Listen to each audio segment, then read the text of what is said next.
C'était dans les années 1950. Bruno Bettelheim avait sorti son livre sur la thérapie des enfants gravement perturbés.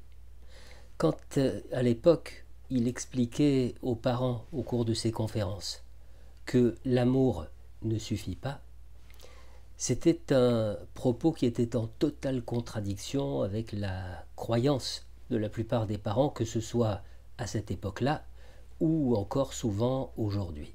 C'est même un truisme de dire que pour la plupart des parents, il suffit d'aimer ses enfants pour que tout se passe bien dans le meilleur des mondes. Mais ça c'est la couleur que voudrait donner à l'éducation le courant positiviste.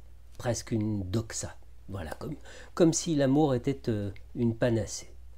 Eh bien non, aimer ses enfants ne suffit pas.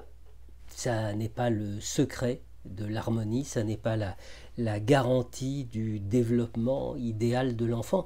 Pourquoi? Eh bien principalement pour deux raisons. D'abord parce qu'il n'y a pas d'amour sans haine. Ce sont les deux faces d'une même pièce de monnaie. On retrouve ce couple indissociable dans toutes les relations humaines, quelles qu'elles soient, y compris dès le plus jeune âge entre les enfants et les parents. L'amour inconditionnel, c'est une vieille lune, un idéal, une légende urbaine, pourrait-on dire. Voilà, il faut qu'une mère puisse tolérer de haïr son enfant sans rien y faire. C'est ce qu'écrivait Winnicott dans La haine dans le contre-transfert. Et je le cite toujours, elle ne peut lui exprimer sa haine, la mère, si par crainte de ce qu'elle peut faire, elle ne peut pas haïr comme il convient lorsque son enfant lui fait mal, alors elle a recours au masochisme. Et je pense que c'est à l'origine de la théorie erronée du masochisme naturel chez les femmes. Ce qu'il y a de plus remarquable, poursuit Winnicott, chez une mère, c'est son aptitude à être tellement maltraitée par son enfant et à haïr autant sans s'en prendre à l'enfant ni attendre la récompense qui s'offrira ou ne s'offrira pas à une date ultérieure. Fin de citation. Donc, la haine. Voilà, la haine nécessaire, naturelle, évidente. Deuxième raison, l'amour des parents pour leur enfant comporte, qu'on l'accepte ou non, toujours une part de narcissisme, c'est-à-dire une part d'amour de soi à travers l'autre. L'enfant, c'est un prolongement du parent, un miroir dans lequel se mire le parent, sauf que cette image est trafiquée par une intelligence artificielle, pourrait-on dire, elle est embellie. Voilà, cette image, c'est celle de la toute-puissance narcissique dans laquelle les parents installent littéralement leur progéniture. Et là encore, il y a le versant négatif et le versant positif. Le versant positif de ce narcissisme, c'est qu'à travers les regards émerveillés des parents, l'enfant va apprendre à s'aimer lui-même. C'est positif pour son développement, c'est constitutif de sa confiance en lui et de son estime de lui. Le versant négatif, c'est que l'enfant devient un objet idéalisé, donc tout sauf un objet réel. Parce que, voyez-vous, l'enfant peut très bien avoir des idéaux, des désirs qui ne correspondent pas du tout à ceux des parents.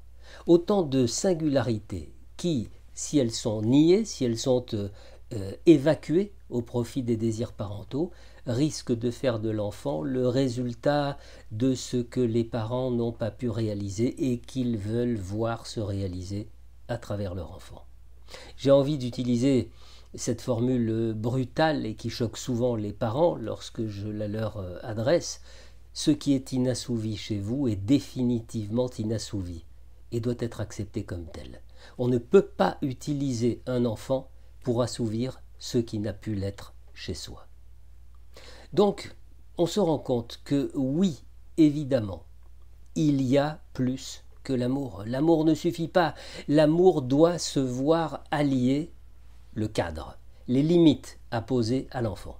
Le cadre, c'est ce qui génère et le sentiment de sécurité et l'indispensable frustration. Et bon sang, mais combien c'est difficile pour des tas de parents de se débarrasser de cette idée selon laquelle ils pourraient perdre l'amour de leur enfant s'ils ne cèdent pas à toutes ces demandes et à tous ces caprices. Comme si les parents étaient pris d'une crise d'urticaire dès qu'il est question d'autorité. Mais qu'y a-t-il donc de si compliqué à comprendre?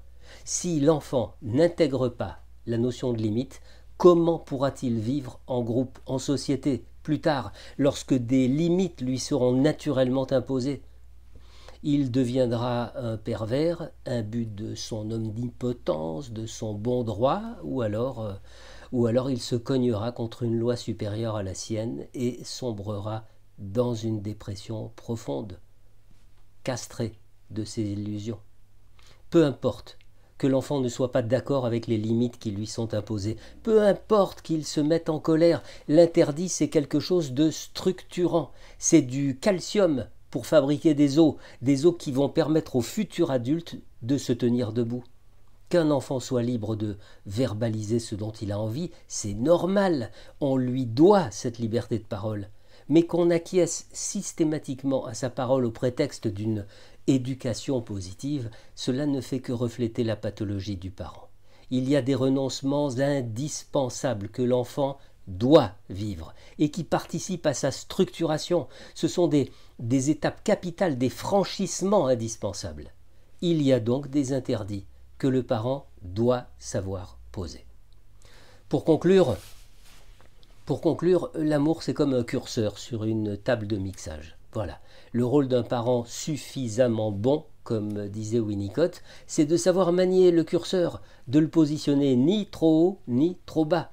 Un parent n'a pas à s'illusionner quant à une soi-disant perfection du rôle de mère ou de père. Le dosage, la nuance, l'équilibre, c'est ça la seule recette. Qu'est-ce qu'un bon parent a à apprendre à son enfant sinon le préparer à vivre en communauté, c'est-à-dire à reconnaître la singularité de l'autre comme il assume la sienne, à respecter la différence de l'autre comme il peut prétendre à ce que l'autre respecte la sienne. J'aime bien rappeler aux parents qui se questionnent les propos de Ferenczi. Devenir parent, c'est facile, c'est une question d'hormones, c'est à la portée de tout le monde de planter une graine, mais être parent, c'est une autre histoire. Donc pour paraphraser Freud, qui répondait à une bientôt maman, l'interrogeant sur la recette pour réussir l'éducation de son enfant à venir, eh bien il n'y a pas de recette. On fait au mieux. Mais il n'y a pas de garantie, il y a toujours des erreurs, il y a toujours un doigt qui pousse le curseur trop vers le haut ou trop vers le bas. Il faudrait que les parents acceptent de n'être en permanence que des apprenants. Il faudrait surtout qu'ils acceptent de s'interroger sur eux-mêmes avant de prendre la responsabilité, la décision grave d'avoir des enfants. Seulement, s'interroger sur soi, ça signifie explorer tellement de sujets, l'autorité, les limites, nos frustrations, nos blessures, nos répétitions, nos identifications.